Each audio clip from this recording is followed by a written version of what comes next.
Et feu.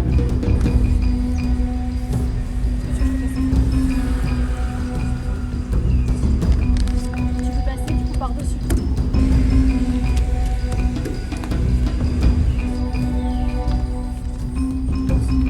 penses?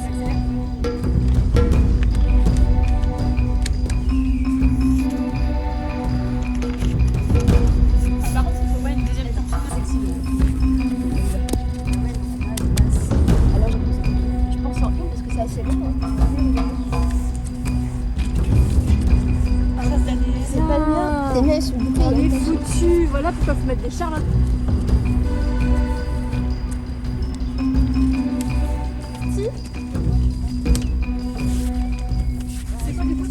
Donc s'il vous plaît, vous allez arrêter, sans ça j'appelle la police tout de suite, d'accord? Parce que si je vois quelque chose demain, je ne manquerai pas de porter plainte contre vous. Même si je ne vous connais pas, je porterai plainte contre X, mais j'ai vu un certain nombre de jeunes filles charmantes, mais qui pour autant s'entêtent à faire quelque chose que je leur demande de ne pas faire. Vous les gens qui agressent les femmes dans la rue qui Non, mademoiselle, je vous explique juste une chose. Un coup de chercher, Non, ça non. s'en va. Bah oui, ça s'en va. Non mais bien sûr, mais vous viendrez le passer, mademoiselle. Si vous voulez. Mais pourquoi vous Dans faites un pas? mois, Vous quand les habitez gens où? ils l'auront bien Vous vu, habitez où? pas loin, je viendrai. Eh ben, vous habitez où? Pas loin, je Eh viendrai. ben, allez le coller sur votre maison. Mais non, parce que je suis excentrée, les gens ils passent pas à pied. Non, Mais regardez là, celui-là là. Ça c'est le maire du curé. Monsieur, on va partir. Voilà, mais je n'en doute pas, mademoiselle. Je n'en doute pas un instant. Calme, vous inquiétez pas. Ah, mais pour le moment, je suis très calme. Je peux vous assurer que si je devais être désagréable, je pourrais être beaucoup plus désagréable. D'accord? Mais voilà.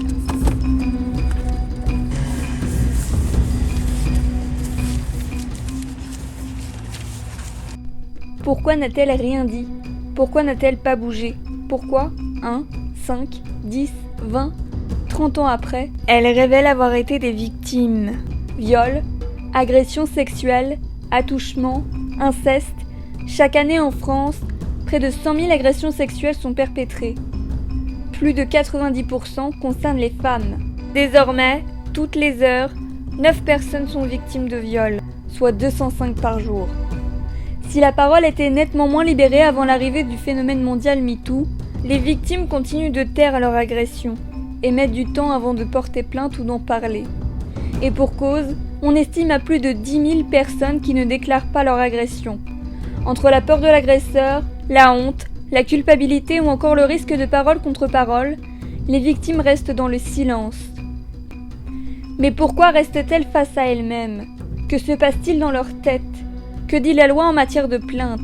Et comment sont-elles prises en charge? Enquête sur celles qui gardent le silence.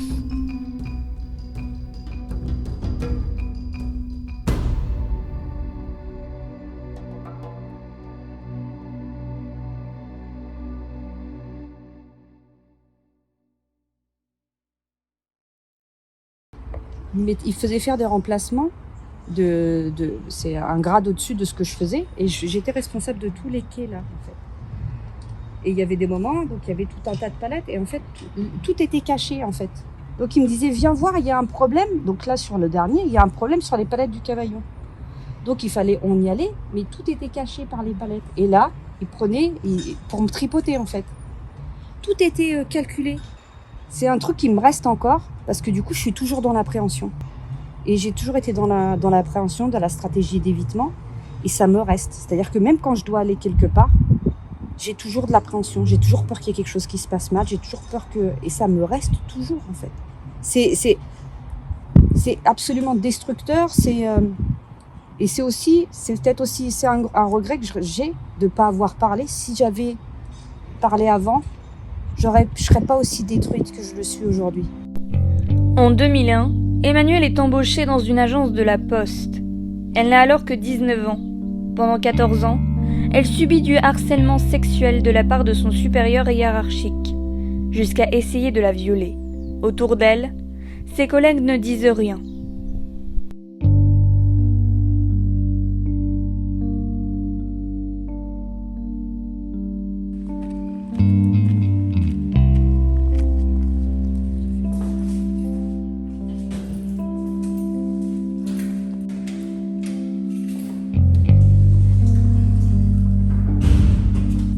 Entre 15 et 20 personnes qui ont vu, de leurs yeux vus, que j'ai des choses que ça les faisait rire. Par contre, si on avait fait ça à leur femme, à leur fille, à leur mère, à leur cousine, il l'aurait très mal pris. Mais quand c'est une personne étrangère, c'est pas pareil. Donc, ils ont, tout le monde a vu que j'avais au moins pris une claque sur les fesses, ou que on m'avait dégrafé mes soutiens-gorge, ou qu'on m'avait couru après, qu'on m'avait allongé sur la bande passante et qu'on m'avait mis des fessées devant tout le monde. Tout le monde a vu ça. Tout le monde a vu que je me faisais tripoter tous les jours. Au bout de la deuxième tentative de viol, Emmanuelle fait une tentative de suicide. Elle est hospitalisée. Sa mère se pose des questions. Elle-même avait subi des agressions de la part de son chef d'équipe, le même que celui de la jeune femme. Elle dévoile alors ses agressions. Et là, elle me dit, ok, on porte plainte. Ah, je lui dis, non, on porte pas plainte. Je dis, on va faire quoi? Donc, c'est-à-dire que ils vont me licencier, je vais plus avoir de boulot, tu vas plus avoir de boulot. Les agressions sexuelles, les viols, on entendait parler un peu à la télé, mais sur les lieux de travail, on n'en parlait pas en fait. On n'a jamais entendu parler avant la déferlement MeToo. Moi j'ai parlé avant MeToo, mais quand MeToo est arrivé, pour moi ça a été un soulagement en fait. Je me suis dit, ah, je suis pas toute seule. Un peu plus tard, elle parle à une syndicaliste qui lui conseille de porter plainte. Après 3 jours de réflexion, elle pousse la porte du commissariat. Sauf que l'agent en face d'elle ne prend pas sa plainte et lui dit que l'affaire doit passer au prud'homme. J'avais un avocat, c'était pas le même, qui me dit, il doit prendre votre plainte. J'y retourne. Le mec me dit non, il appelle le parquet, et il me dit c'est prescrit. De toute façon c'est prescrit, je ne prends pas votre plainte. Ah, d'accord. Donc je laisse.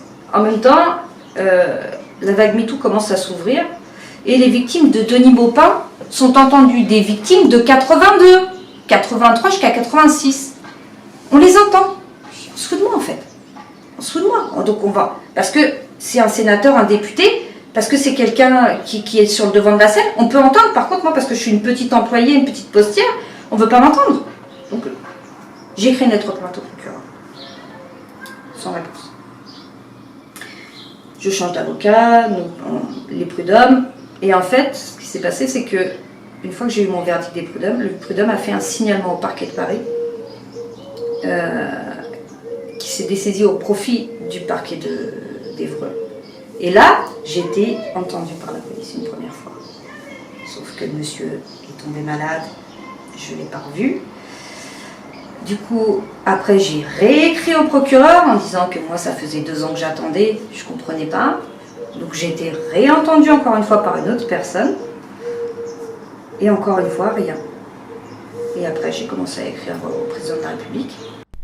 En 2018, la Poste est condamnée à lui verser des dommages et intérêts pour non-protection de harcèlement moral et sexuel, ainsi que manquement à la préservation de sa sécurité. J'ai demandé à ce que le jugement soit affiché dans toutes les entités de la Poste. Les bureaux de poste, les centres de tri. Alors, je ne sais pas si ça a été fait partout, il aurait fallu le faire vérifier par huissier. Mais oui, j'ai voulu, expressément. Alors ils ont noirci mon nom, tout ça, mais j'avais pas de problème à donner mon nom.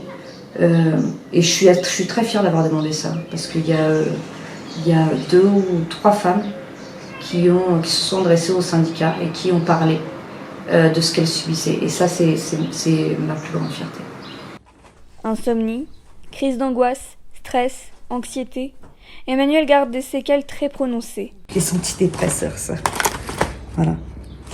Antidépresseurs. Ça aussi. Parce que j'étais sous double antidépresseur. Maintenant, j'arrête. Je suis sur un seul maintenant.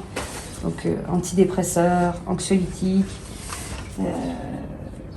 médicaments pour dormir. Encore. Théralène. J'ai eu un accident en plus sous ça, parce que du coup, j'étais tellement dans le cosmos que je... Ouais, tout ça, c'est encore d'actualité. On essaye de s'en séparer un peu au fur et à mesure, mais je sais pas si j'arriverai un jour à pouvoir vivre sans. Depuis 7 ans de bataille, son agresseur est toujours en liberté. Sa mère travaille toujours pour le groupe et Emmanuelle n'a toujours pas de date de procès. Comme celle d'Emmanuelle, ces histoires se comptent par milliers. Celle d'une autre jeune femme est récente. C'est la première fois qu'elle en parle à quelqu'un d'autre qu'à son compagnon. Ne souhaitant pas se montrer, nous l'appellerons Océane. En 2018, elle fait la rencontre d'un jeune homme sur une application de rencontre. Après un mois de discussion, tous deux se donnent rendez-vous à 1 heure de chez elle.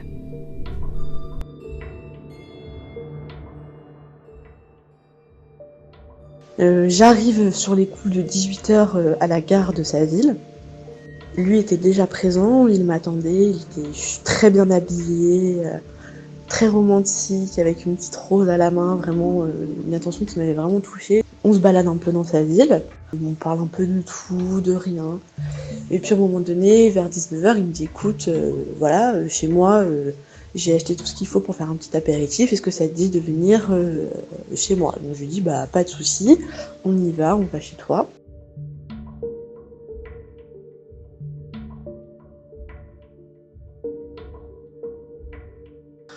On commence à manger un peu, grignoter 2-3 trucs, à boire une bière, puis 2. Il continue à me parler de sa vie, de ses parents, de ses frères et sœurs. Je fais pareil. Et à un moment, il m'embrasse. Moi, je lui rends son baiser parce que j'en avais aussi envie. Et puis, petit à petit, il commence à glisser sa main sous mon t-shirt. Au début, je dis trop rien parce que voilà, c'est pas très gênant.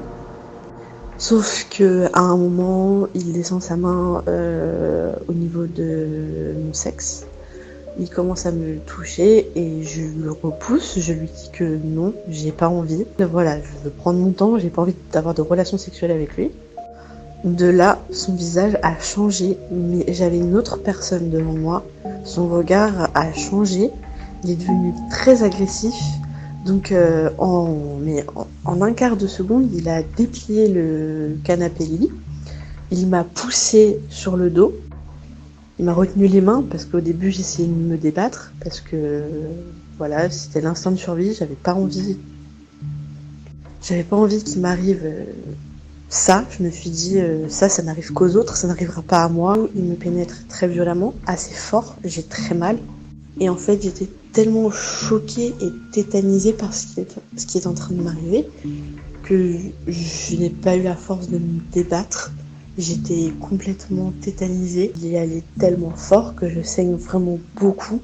C'est très abondant. Et il commence à me hurler dessus.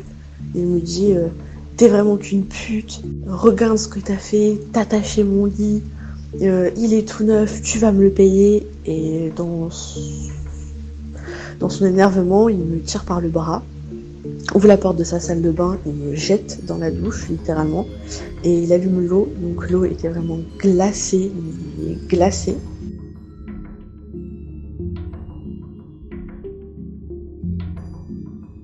Je me suis dit, mais si ça se trouve, à la fin, une fois qu'il aura fini de me violer, il va peut-être me tuer. Puis après toutes ces années, je culpabilise beaucoup parce que je sais qu'il a violé d'autres femmes avant et après moi. Et je me dis peut-être que si moi j'aurais porté plainte, peut-être que ça serait arrêté, quoi.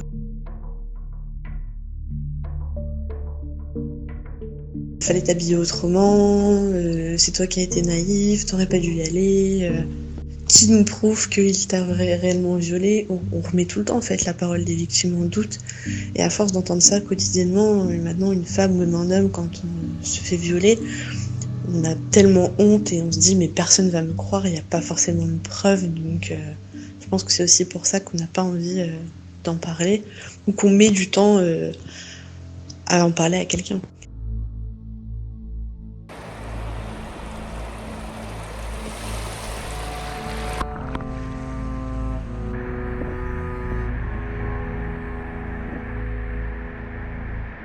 En novembre 2017, la consultation citoyenne engagée par le gouvernement a permis de donner une tribune aux victimes qui gardent le silence.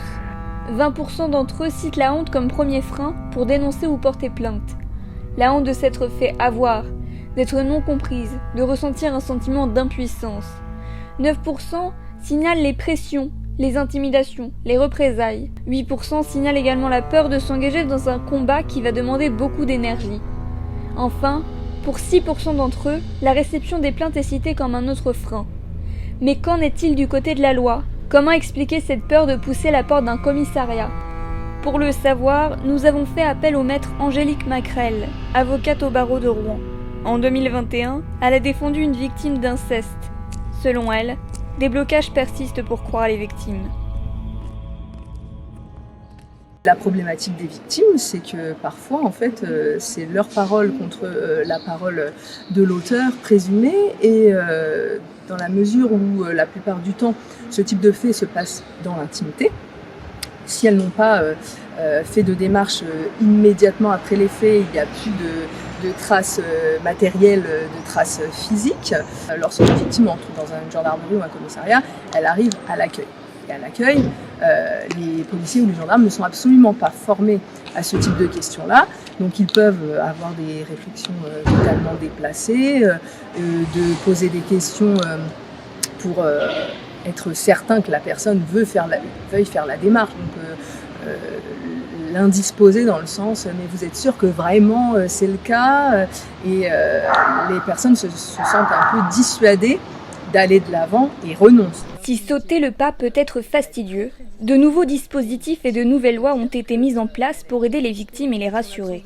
Parmi elles, on note la durée de prescription, ou encore la nouvelle loi sur l'inceste. En place en ligne, donc les victimes maintenant ont la possibilité de déposer une pré-plainte en ligne. C'est un premier passage qui est ouvert 24 heures sur 24, 7 jours sur 7 et qui permet de prendre une certaine distance pour donner du courage à la victime d'aller de l'avant. Justement, avec ce mouvement de libération de la parole, ça a été un tremplin, mais aussi avec les lois qui en ont découlé, notamment les lois sur l'inceste, puisque aujourd'hui l'inceste est caractérisé en tant que tel, et il y avait un large panel de victimes qui étaient murées dans le silence et qui avaient le poids familial de la crainte de s'exprimer au risque de briser les liens familiaux. Il y a quand même un gros bond qui a été fait, puisque la loi du 21 avril 2021 met en place des systèmes de glissement et de prescription en cascade. Du coup, il n'y aurait pas de fin assez proche.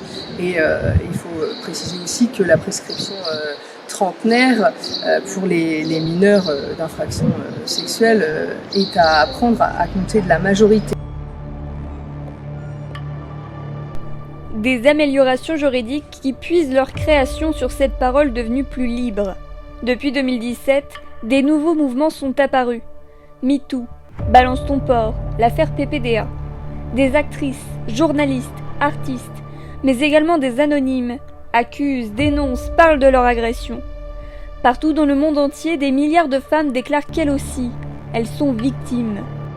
Ce matin, 8h, je cours le long du canal. Je passe devant des pêcheurs qui crient « Ah ça, c'est un beau petit cul français comme on aime !»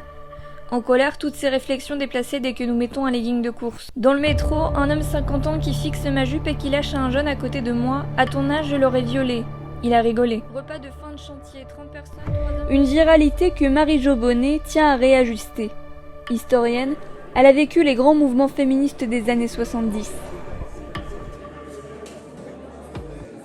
Ce qui a été étonnant pour moi avec l'apparition du hashtag MeToo, c'est que ces jeunes femmes ont découvert la possibilité de parler et la violence dont elles étaient victimes. Or, ce qui me frappe beaucoup, c'est la rupture de transmission, parce que nous avons, dans les années 70, le mouvement de libération des femmes, nous avons mené une campagne contre le viol en 1976. On a même fait des grandes séances à la Mutualité, on a fait 10 heures contre le viol. Il y a eu beaucoup d'articles dans la presse. Par exemple, on avait un des slogans, c'était « Quand une femme dit non, ce n'est pas oui, c'est non ». Eh bien, ce slogan-là, il a été redécouvert par les jeunes, comme si elles l'avaient inventé.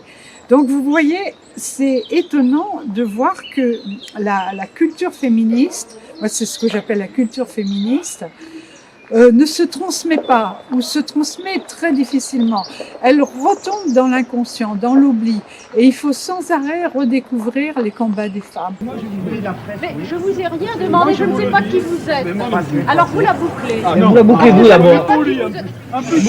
Une parole déjà puissante à l'époque. En 1974, une amie de Marie-Jo se fait violer avec sa compagne sur une plage des Calanques de Marseille. Les deux Belges prennent la décision de porter plainte.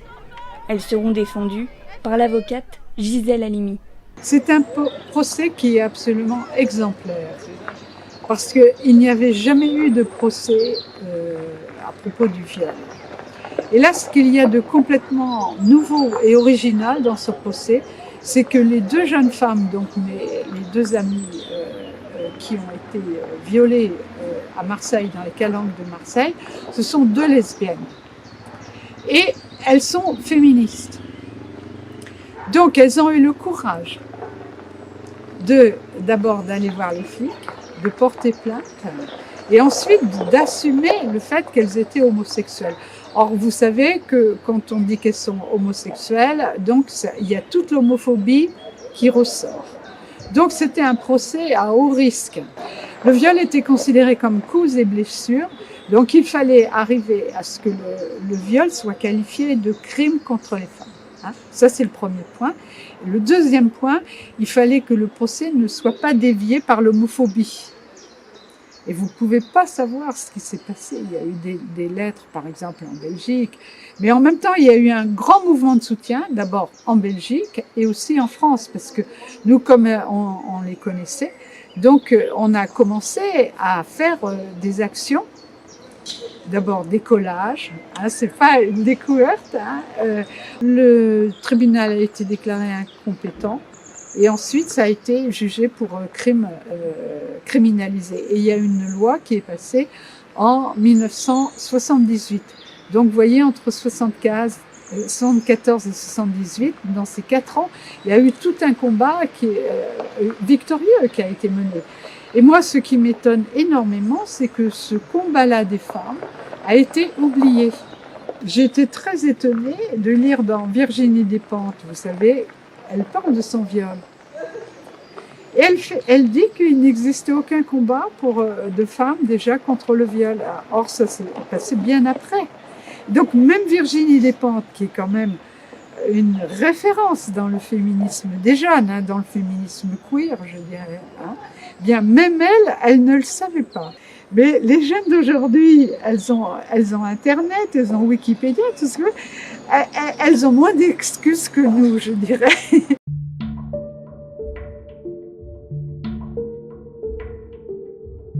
Si ce phénomène ne date pas d'hier, en 2021, on constate une augmentation de 33% du nombre de plaintes. Mais cette large avancée est à prendre à la légère. Nombre de signalements datent sur des faits plus anciens. Depuis le début de la crise sanitaire, les violences sexuelles ont augmenté de 82%. Mais pourquoi ce signalement tardif ?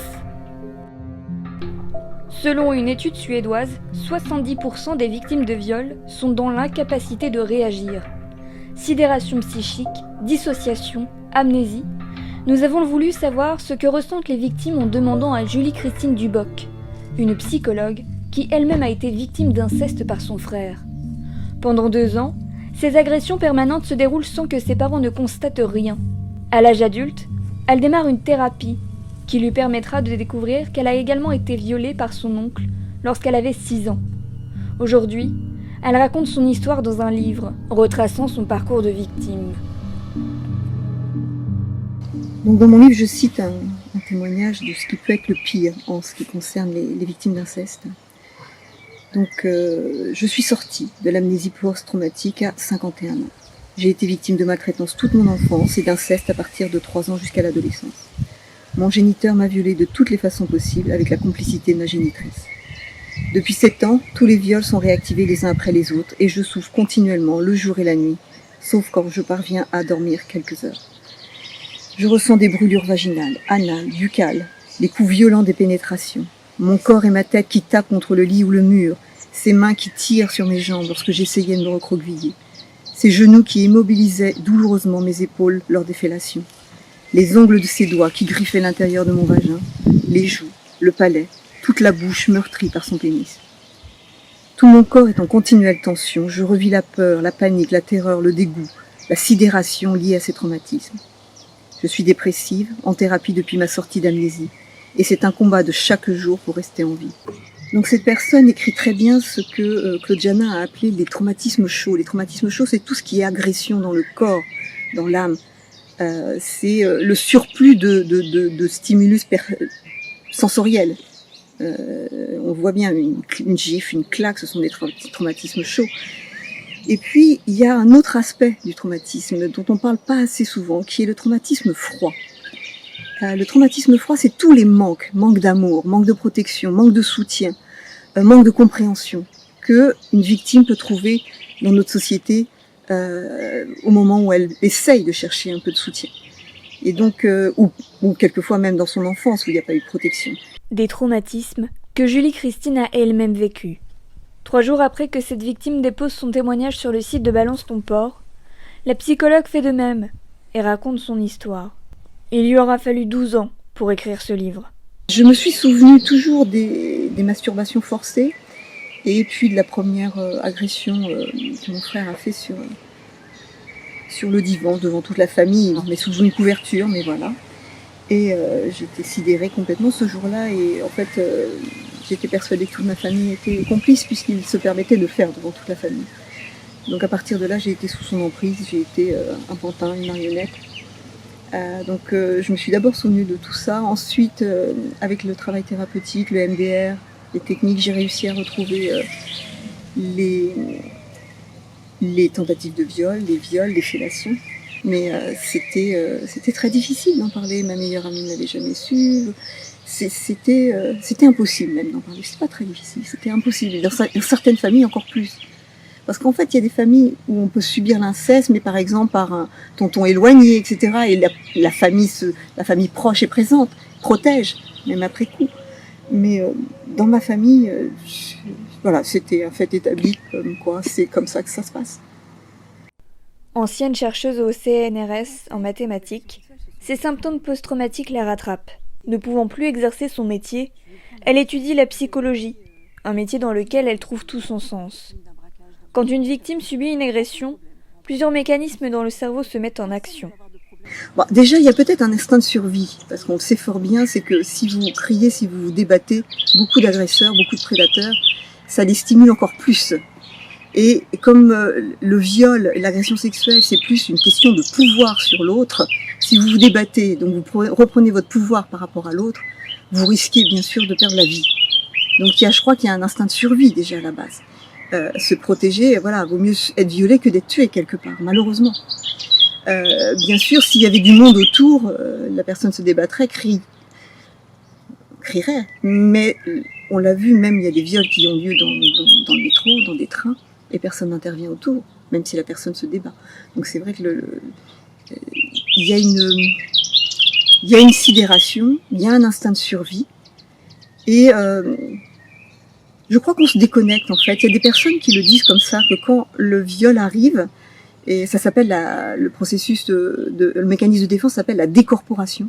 C'est-à-dire qu'en fait, la psyché, l'esprit se déconnecte du corps et observe ce qui se passe comme un spectateur. Je dirais notre inconscient dit ok, là l'adulte est assez protecteur, je vais lui balancer un petit flashback.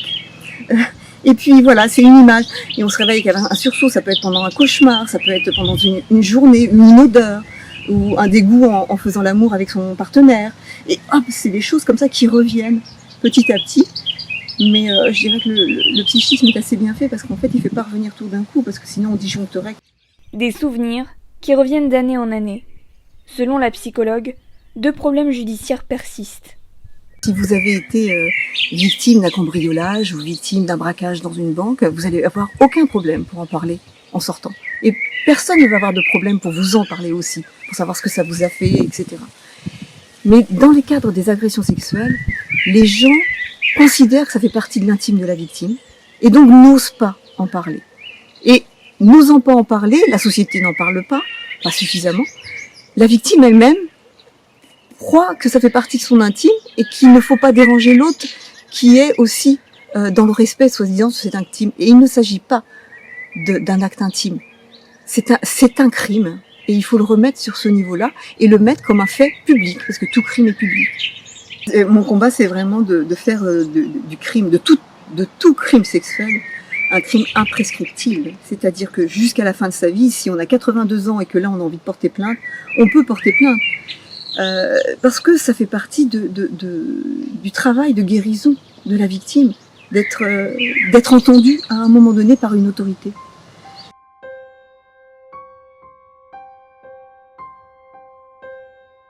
Aller de l'avant, se reconstruire, ne plus vivre dans la peur et être libre. C'est ce que Joséphine souhaite le plus au monde. Violée à 14 ans par 2 inconnus, et à 20 ans par son ex-petit copain et un ami, elle sort de son silence en 2019, après avoir subi du harcèlement sexuel sur son lieu de travail. À chaque agression, elle raconte sortir de son corps. En fait, je les voyais m'emmener. Mon cerveau, il était complètement anesthésié, je pouvais ni crier, je pouvais ni bouger, je pouvais pas appeler à l'aide, en fait, il n'y a plus rien qui fonctionnait. J'étais totalement paralysée par la peur. Et c'est hallucinant de voir que en fait, c'est complètement mon âme qui voyait juste mon corps partir avec ses âmes sans pouvoir rien faire. Et que c'est pas une question de personnalité, c'est pas une question de physique, tu peux faire 2 mètres, tu peux être toute fine, tu peux être toute petite. Quand j'entends des personnes dire bah ouais mais vu ton caractère, pourquoi t'as pas fait ça, moi à ta place j'aurais fait ça, bah ouais mais moi j'aurais réagi comme ça, c'est totalement faux. Parce qu'on a beau se faire des scènes 1000 fois dans la tête, au moment où on se fait agresser, on réagit jamais de la manière dont on aurait pensé. Et c'est pareil quand j'entends bah ouais mais t'as pas dit non, oui mais t'as pas été clair, oui mais mon attitude, mes comportements montraient que c'était non. Et si ils ont outrepassé ce que mon corps disait, c'est en pleine conscience. Ils savent que mon corps dit non et pourtant on a l'impression qu'ils adorent la peur qu'ils voient, qu'ils génèrent chez leurs victimes et qui outrepassent parce que c'est ça qui les excite. Lors de son dépôt de plainte, elle tombe sur une policière et une psy qu'elle qualifie d'exceptionnelles. Quelques jours plus tard, elle est convoquée par une enquêtrice de police qui lui apporte une double violence. Clairement, elle m'a dit qu'elle comprenait pas pourquoi on avait pris mes plaintes. Elle m'a dit que viol sur mineur, la prescription était de 15 ans et viol sur majeur, la prescription était de 10 ans. Et que pourquoi est-ce que je venais porter plainte justement à la limite de la prescription. Comme si j'avais tout manigancé. Donc je lui explique ce que moi je vous ai expliqué. Et du coup, elle me dit que elle, pour la plainte, lorsque j'avais 14 ans, elle l'aurait pas pris parce que bon, après 15 ans, vu qu'en plus je ne sais pas qui c'est, ça a aucun intérêt. Et pour la deuxième plainte, vous comprenez, je porte plainte 10 ans après contre des personnes qui ont sûrement dû faire leur vie. Et puis moi, je viens 10 ans après avec ma plainte, sûrement pour gâcher leur vie. Pour, je cite, une connerie de jeunesse. Donc un viol est censé être un crime. Et elle qualifie ça de connerie de jeunesse. Sur le fait que de toute façon il n'y avait pas assez de preuves, 10 ans après, que j'aurais dû garder ma culotte à ce moment-là, que de toute manière il serait déclaré innocent. Elle m'a demandé si j'allais supporter de les voir se pavaner en tant qu'innocents, qu'il allait falloir que je pense à changer de lieu de travail et d'habitation, parce que là où je travaille, là où j'habite, et dans le secteur où eux habitent aussi et où j'ai tendance à les croiser. Elle m'a aussi dit, pour finir, une fois qu'elle m'a dit que j'étais fragile, que de toute façon ce que j'avais vécu n'était rien comparé à une personne qui se fait violer pendant 3 ans par 10 mecs. Ce qu'elle se rend pas compte, c'est que quand elle dit des choses comme ça, nous, en tout cas moi c'est ce que j'ai ressenti, j'ai l'impression de m'être fait violer une 3e fois. Depuis 2019, rien n'a bougé. Elle est suivie par une victimologue qui l'aide à se reconstruire et ne plus culpabiliser. J'aimerais vraiment faire prendre conscience, que ce soit aux personnes extérieures ou aux victimes, qu'il n'y a pas de degré de gravité. C'est pas à nous de faire attention, c'est aux autres de s'éduquer. Pour briser ce silence, de nouveaux dispositifs nationaux et locaux sont mis en place afin de soutenir les victimes dans leur dépôt de plainte. Comme au centre d'accueil spécialisé pour les agressions du CHU de Rouen.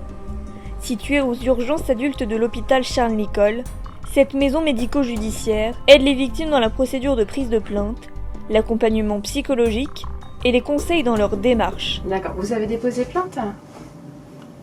Non, pas encore. Vous envisagez de le faire ? On peut toujours déposer plainte contre X, si vous ne connaissez pas le nom de l'auteur. La date de l'agression, c'était quand ? On va les examiner, on va faire un certificat médico-légal descriptif qui va se terminer par l'ITT, l'incapacité totale de travail, qui est la gêne fonctionnelle dans les gestes de la vie de tous les jours, et qui viendra et qui servira aux policiers, aux gendarmes, aux magistrats, à la justice en général, pour définir l'infraction. Souvent, les violences, c'est les violences associées. C'est les traces échymotiques, les traces de coups qu'on va retrouver associées à ça, la face interne des cuisses, pour des gestes d'empoignade, des traces digitiformes, la face interne des bras. Et c'est tout ça qui va faire que ça va venir corroborer, venir confirmer ou affirmer l'effet de violence sexuelle. Ce qu'on met aussi de façon importante, c'est que souvent, et on le dit à la victime aussi, une victime qui a déjà eu des relations sexuelles consenties, qui a une vie sexuelle, dans 80% des cas, pour ces victimes-là, on ne va pas voir de lésions. Donc ça, c'est quelque chose que, vous avez rien vu, donc qu'il ne s'est rien passé. Donc justement, c'est pas parce qu'on voit rien qu'il ne s'est rien passé, et on va noter tous ces éléments-là aussi dans le certificat, et que l'examen ne permet pas d'affirmer ou d'infirmer les dires de l'intéressé. Sur toutes les agressions confondues, 95% des victimes qui viennent au CASA sont envoyées sur réquisition. Depuis quelques années, le service médico-judiciaire détient un système simplifié de dépôt de plainte. Le principe, les victimes remplissent un document officiel en répondant à quelques questions autour de leur agression. Le document est ensuite envoyé à la police ou à la gendarmerie. Ça marche ? Bon ok, merci. Après, la victime doit quand même aller porter plainte, mais en tout cas, elle dit « je suis passé au CASA, j'ai fait un DPS », donc souvent on lui donne une copie du dépôt de plainte simplifié, qu'elle peut montrer au service de police, et ça facilitera sa prise de plainte après, et que son affaire, entre guillemets, est déjà un peu connue. Si elle ne va pas au commissariat, derrière, nous on aura une réquisition, on va envoyer à l'autorité requérante, comme on dit, à l'officier de police judiciaire qui nous a fait la réquisition. Après, si elle n'a pas été par la suite au commissariat, eux, ils vont pas aller la chercher, quoi. Mais ils peuvent la contacter puisqu'ils ont toutes les références aussi téléphoniques. Sur 5000 victimes prises en charge par les médecins légistes en 2021, 20% relèvent des violences faites aux femmes, soit une personne sur 5. Infirmières, psychologues, assistantes sociales, médecins légistes, le CASA permet à toutes et à tous d'être pris en charge, peu importe à quand remontent les faits. D'accord, c'était vers quelle heure Une heure. Ça s'est passé où? C'était en boîte de nuit. Vous avez été agressé par combien de personnes? Je me souviens pas trop, une personne sûre, après j'ai pas... C'était un homme, une femme? Un homme. Plus souvent des femmes, quand c'est des violences sexuelles anciennes, qui vont voir des collègues féminines.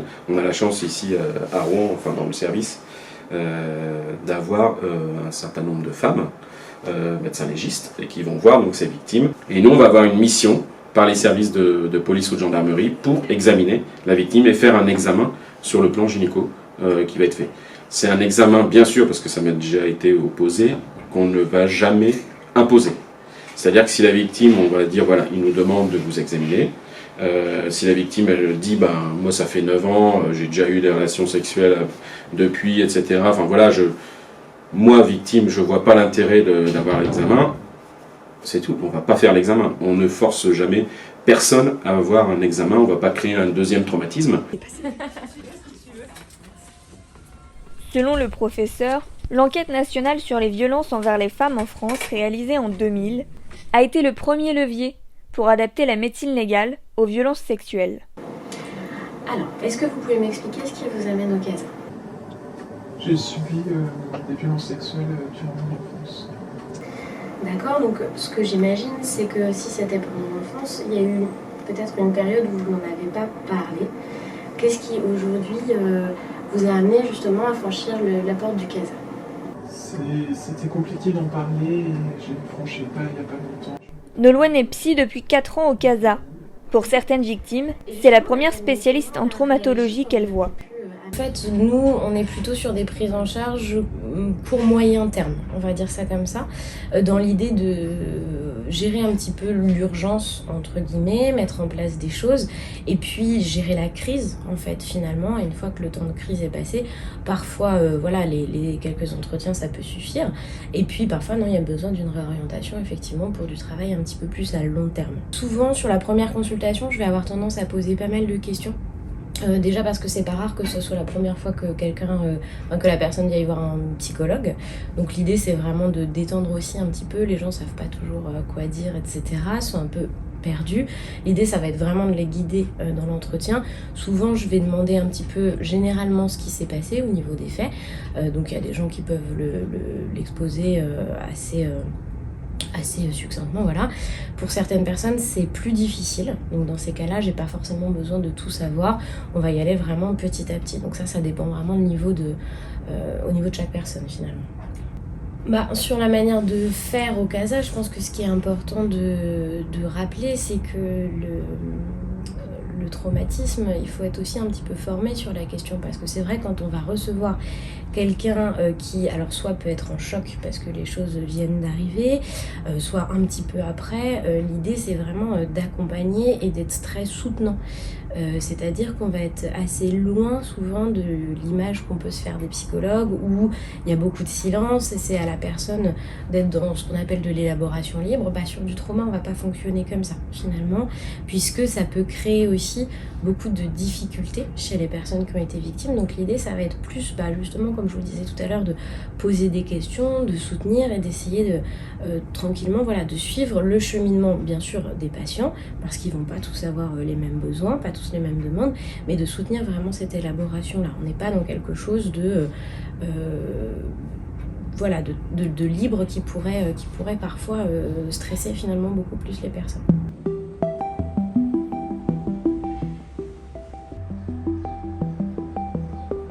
D'autres clés aident les victimes dans leur procédure. Associations, collectifs, entreprises, de nouvelles structures voient le jour depuis une dizaine d'années.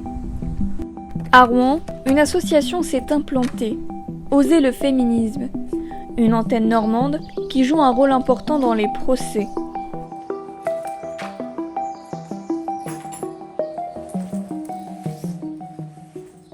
OLF donc a diverses manières d'agir. Ça peut être par des manifestations, une sensibilisation du public, on peut intervenir en collège, en lycée. On va effectivement rebondir aussi sur l'actualité locale, et ça a été le cas avec le procès Alexandra Richard dont on parlera un peu après. Et effectivement, on peut apporter un soutien juridique et économique. Juridique, ça peut passer par effectivement suivre un procès, rédiger des articles ou entrer en contact avec des journalistes pour apporter notre analyse féministe de l'affaire. Et aussi, ça arrivait, on en parlera aussi, qu'on lance des cagnottes pour soutenir des victimes dans des procès et les aider à payer par exemple les frais d'avocat, d'avocate, de justice, etc. Une cagnotte, elles en ont lancé une pour le procès d'Alexandra Richard, une mère de famille, qui a subi des violences de la part de son mari. En 2016, alors qu'il est alcoolisé, elle saisit une arme et lui tire dessus. Elle est alors condamnée à 10 ans de prison pour homicide volontaire. L'association assiste alors au procès, sauf un jour où elles ne peuvent plus rentrer. Cette personne qui vient de rentrer là, ça fait une personne de plus, on a 53. C'est une personne qui va ressortir, donc c'est bon. Donc là je vous dis qu'en tout cas vous pouvez plus rentrer. Nous aussi on va ressortir. Est-ce que vous vous sentez à l'aise du fait de refuser des journalistes comme France Presse, des associations comme Les Effrontés, comme Oser le féminisme, comme Amnesty Évreux? Vous vous sentez à l'aise de laisser ces associations à la porte d'un procès d'assises? À aucun moment de votre faute. Mais on est en tribunal d'assises, l'audience doit être publique. Elle se doit être publique. Donc devant la cour d'assises d'Évreux, on a clairement été empêché, les associations féministes, les effrontés, OLF, d'assister au procès, sous des arguments fallacieux de capacité de la salle. Le premier jour c'était ok pour qu'on soit plus de 50 dans le bâtiment, et les autres jours, visiblement on dérangeait. Donc on nous a dit que non, la capacité de la salle était déjà dépassée, les témoins étaient prioritaires, ce qu'on comprend bien sûr, c'est normal. Mais les journalistes, eux, et ceux qui avaient des cartes de presse pouvaient entrer, mais pas des associations féministes qui sont reconnues d'utilité publique. Et le message qui finalement ressort de cette affaire, c'est qu'on interdit aux femmes de se défendre, qu'une bonne victime est une victime morte finalement, et ce qui est ressorti dans le procès, c'est qu'on a essayé de diaboliser, que ce soit l'avocat général, le procureur, de diaboliser Alexandra Richard, de dire que c'était une femme autoritaire, une femme forte, qui savait ce qu'elle faisait, et qu'en fait elle n'était pas victime. Donc on a vraiment minimisé les violences sexuelles, psychologiques, l'emprise. Et là, ce qu'on nous a reproché, et ce qui a été reproché surtout à Alexandra, c'était qu'elle constituait un risque pour l'ordre public qui était permanent, qui était Donc en fait c'est elle qui est considérée comme une femme dangereuse pour la société et pas du tout finalement l'homme qui commettait ces violences et les hommes qui commettent des violences en général. Donc là voilà, c'est assez représentatif d'un soutien qu'on a reçu pour Alexandra Richard. Là en l'occurrence c'est une artiste féministe qui fait des portraits de femmes qui a dessiné Alexandra Richard en soutien, elle s'appelle Amandart. Et on a aussi une cagnotte qui a été lancée par Les Effrontés, donc une association féministe parisienne, pour récolter des fonds pour aider Alexandra pour payer les frais d'avocat de justice en général. Et donc la cagnotte est toujours en ligne et on a récolté 4 000 €. On espère aller jusqu'à 6 000. Voilà. Et ça c'est des dons du public, c'est un soutien du public. Si elles ne sont pas professionnelles, elles apportent également un soutien dans la reconstruction. On a aussi des partenaires, des centres par exemple qui sont spécialisés dans les psychotraumas et vers qui on va renvoyer les femmes qui viennent vers nous. Et donc on a par exemple le cas d'un centre tout récent qui vient de se constituer en décembre 2021 qui s'appelle le centre Bertha Pappenheim et qui est en fait composé pour l'instant de 2 thérapeutes. On a une hypnothérapeute qui est basée à Bruxelles et une neuropsychologue qui est elle basée à Paris. Et l'idée en fait c'est que comme les femmes et qui plus est les femmes qui ont subi des violences sexuelles, des violences conjugales, etc. sont souvent surexposées à la précarité. L'idée c'est vraiment qu'elles fassent des soins qui soient accessibles et qui soient donc très peu chers, voire gratuits.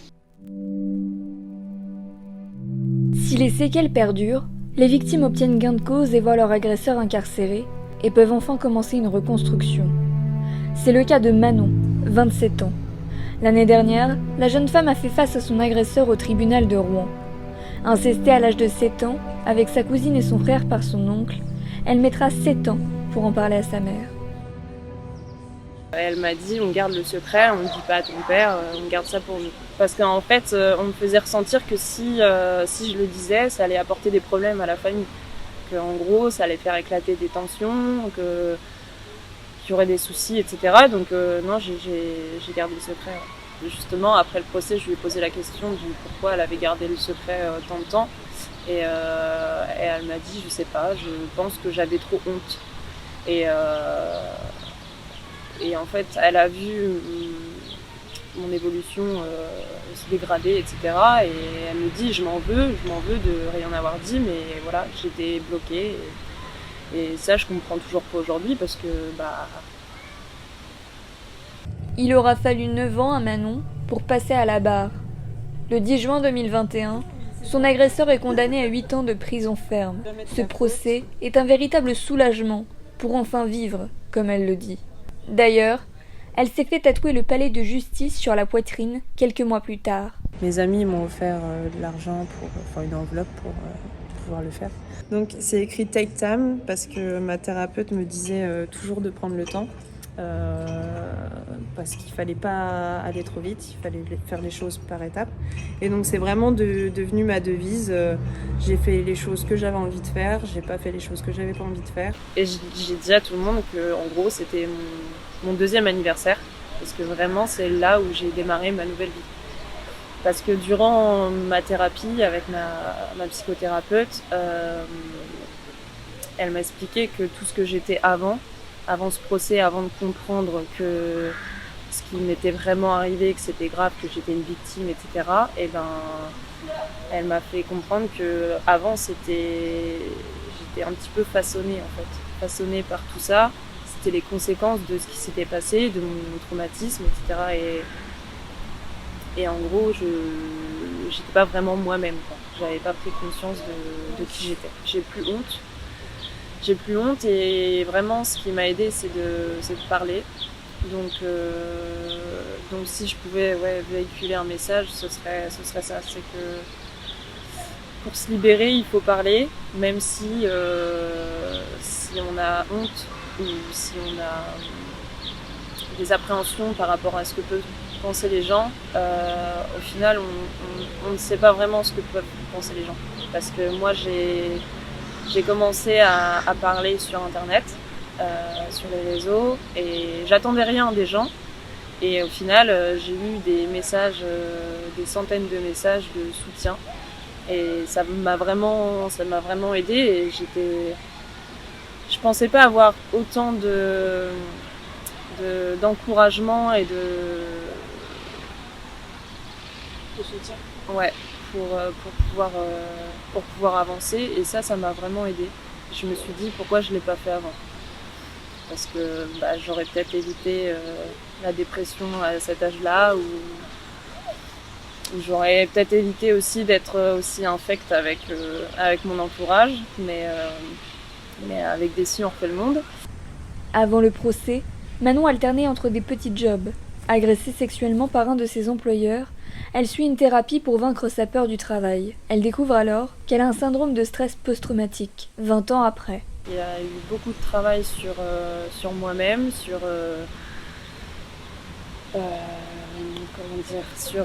l'appréhension de mes émotions. Il fallait que je casse un peu le mur que je m'étais mis. Donc c'est passé aussi par les médicaments, les antidépresseurs, etc. Parce que j'ai vraiment eu une phase de stress intense, de dépression aussi. Je suis tombée en dépression et en fait ça a été de travailler sur mes relations sociales, vraiment ne plus garder de secret, vraiment parler pour même si les autres sont pas d'accord. Enfin, j'ai vraiment compris que les gens n'avaient pas la même vision que moi et qu'on pouvait très bien s'entendre malgré qu'on ne voit pas les choses pareilles. Et j'ai aussi essayé d'arrêter de chercher des réponses du pourquoi c'est moi qui ai vécu ça. Et voilà, après c'est passé par aussi la rencontre avec mon petit copain. Ma thérapeute m'a expliqué que c'était pas ça le combat de ma vie. Le combat de ma vie, c'était vraiment de faire éclater tout cet engrenage autour de l'inceste, vraiment d'expliquer, mais au final, ça fait avancer que d'un côté. Que du côté des victimes, ça aide à se reconstruire, mais par contre, à côté, les agresseurs, ils prennent que dalle et ça avance pas beaucoup. Et avec un ami, avec mon ami d'enfance, on se dit toujours, parce qu'il a été au Canada, et là-bas, il y a la castration chimique. Et à chaque fois, il me dit, mais pourquoi on n'a pas ça en France ? Et il me balance des trucs, il me fait, ouais, faut qu'on fasse quelque chose, faut qu'on bouge les choses. Mais malheureusement, à notre petite échelle, à part parler, et c'est tout, on peut faire que ça, parce qu'on n'a pas les moyens d'arrêter ces personnes-là, on peut pas faire justice nous-mêmes, et c'est ça le vrai problème. Le vrai problème, c'est que, en fait, nous, ça va aller, puisque de toute façon, si on n'est pas mort, c'est qu'on a gagné, en quelque sorte. Mais par contre, de l'autre côté, ils sont gagnants aussi, parce que ils ne prennent pas beaucoup, et ça, c'est malheureux, quoi. Dans son processus de reconstruction, Manon souhaiterait comprendre l'histoire de sa famille afin de montrer à tous les mécanismes de l'inceste. Elle a le projet d'écrire un livre afin d'aider les victimes et soutenir la cause en racontant son histoire. J'ai un proche qui a vécu des choses similaires. Elle s'est fait agresser en pleine rue de Paris. Elle a été portée plainte quelques jours après, puisqu'elle a fait une amnésie pendant le choc. Et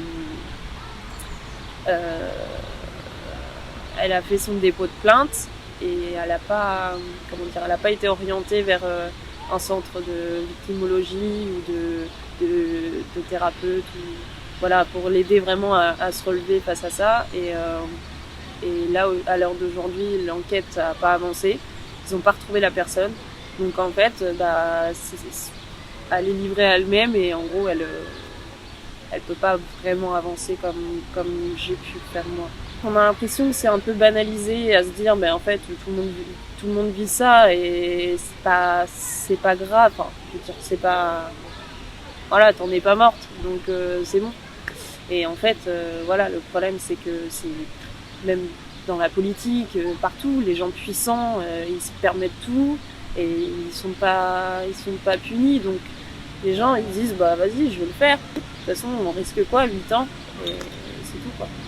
Donc ouais, il y a vraiment un problème côté justice et côté vraiment prise en compte des victimes, parce qu'il n'y a pas beaucoup de centres. Par exemple là, à Rouen, je sais qu'il va y avoir un centre de victimologie où dedans ils vont pouvoir pratiquer de l'art-thérapie pour vraiment se sortir de ça, pour évoluer et se reconstruire.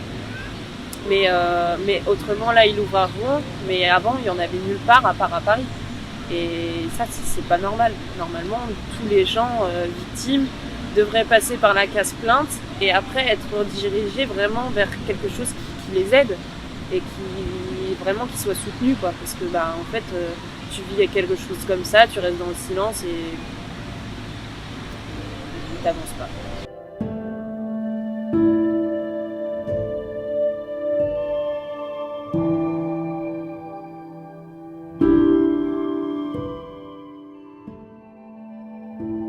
Une parole plus libérée, mais encore peu prise en compte.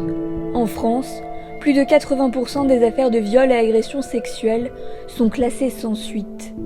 En moyenne, ce sont 7 plaintes sur 10 qui n'aboutissent pas. Une lutte encore longue.